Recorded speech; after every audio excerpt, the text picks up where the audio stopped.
In fact, the Ohio legislature took the position that when the American people voted for Thomas Jefferson for president, doesn't that sound bizarre? But I mean, a non-drone being elected, and we can actually say the people voted for Thomas Jefferson. All right, I know about the Electoral College, but still, votes were cast for Thomas Jefferson for president.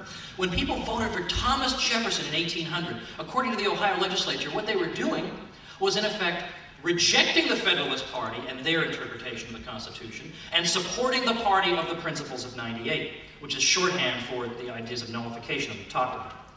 9 years earlier, I want to quote to you from the legislature of Pennsylvania.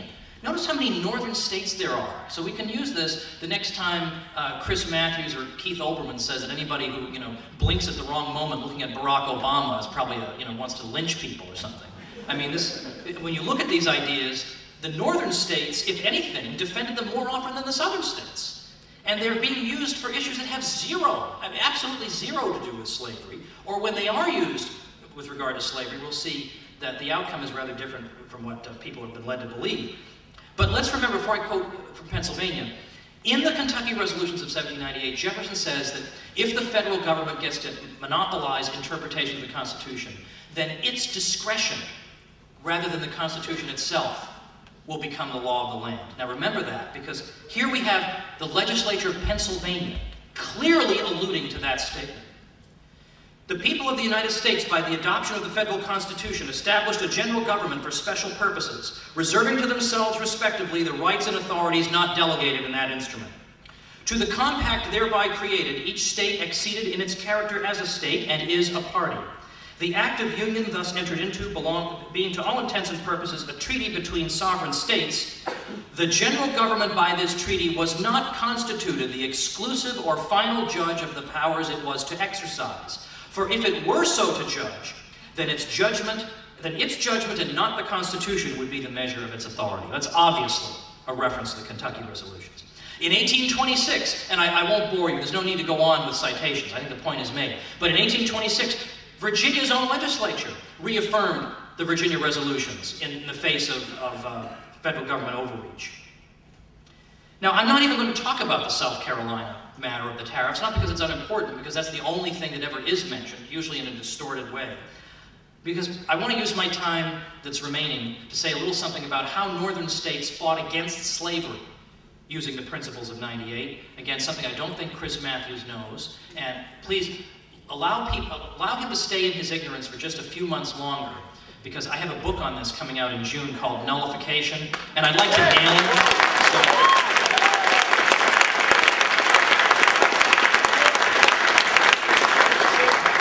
I've gone with the one-word title thing, and there'll be a nice, juicy subtitle.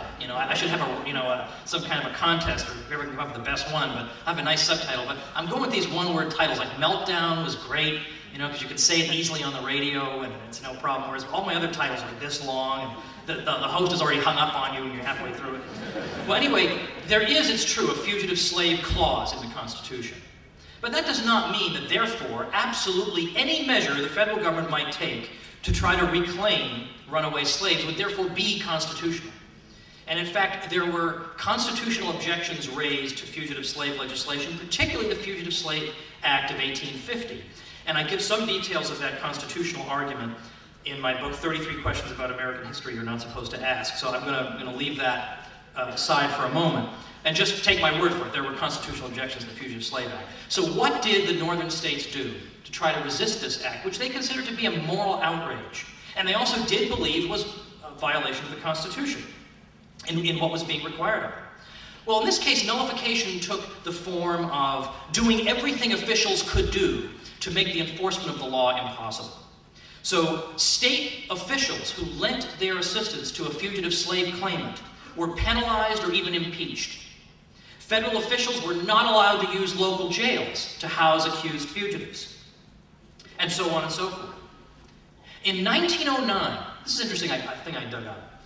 A historian I've never heard of named Robert Wilde was speaking before the Wisconsin Historical Society. Wisconsin probably did more than any other state, arguably, to fight against the Fugitive Slave Act.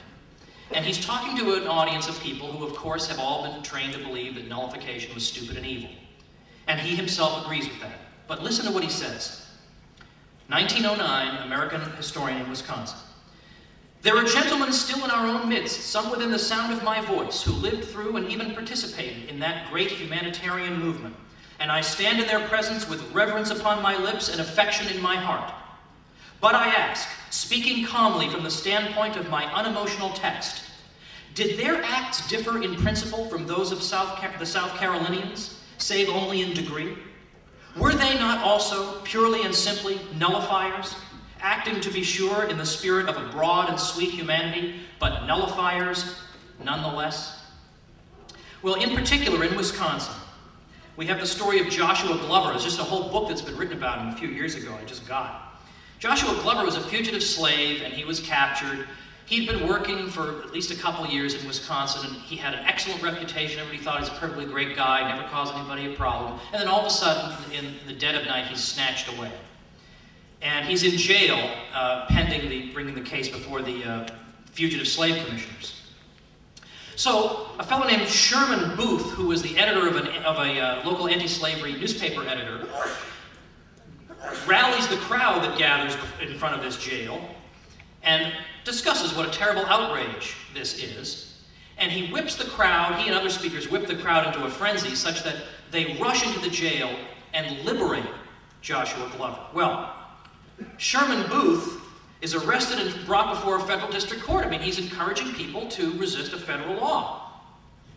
Well, he applied for a writ of habeas corpus, and a judge of the Wisconsin State Supreme Court had him released, and took the opportunity to say, we consider the Fugitive Slave Act of 1850 to be unconstitutional and void. Okay, so he's arrested again by the same federal marshal. The guy does not give up. So he's found guilty this time of violating federal law. He's imprisoned and fined, but once again he was released on the order of the state Supreme Court. Well, at this point, officials in Washington want to get particularly the U.S. Supreme Court, want to get a copy of the case, a record of the case. The Wisconsin State Supreme Court refuses to hand it over, does not want to cooperate in this in any way. So it isn't until 1857 that the U.S. Attorney is able to get a copy of the record of this case. Finally, in December 1858, the U.S. Supreme Court ordered Booth to be turned over to federal custody, and again, the state Supreme Court refused to comply. 1859, the Wisconsin legislature wishes to indicate its hearty support for what its state Supreme Court has done. And what does the Wisconsin legislature do? It adopts a resolution in support of the principles of 1798 and says the Supreme Court's action was without authority, void, and of no force, and then quotes word for word from Jefferson's Kentucky resolutions of 1798. And they say these ideas are used to support Jim Crow. I mean, how ignorant can you be? But we have got the most ignorant ruling class and media class that has ever existed in the history of the world.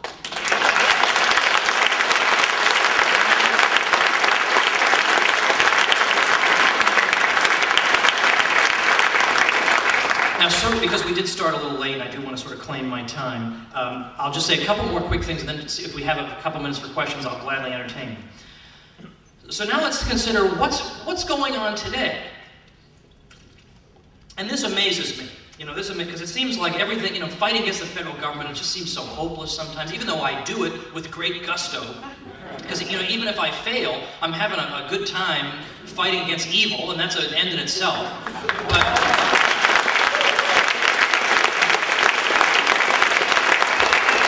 I never actually thought anybody was actually going to do this. And if any of you have been following the news at all, you know that this idea is now popping up all over the country. I mean, it was when the Tea Party started posting my videos on the subject that I realized, wait a minute, maybe I should write a little intro to this for people to get, just as it would be a quick little thing you could hand to somebody who thinks you might be, kind of crazy, and just laying out the case for it, very common sense, showing the history. And I suddenly said, yeah, I think I should do this because suddenly there's interest in it. I didn't think there was any. And so what we've seen, first we had the Real ID Act situation where you had a couple dozen states just refusing to go along with that, and so the federal government had to just give up.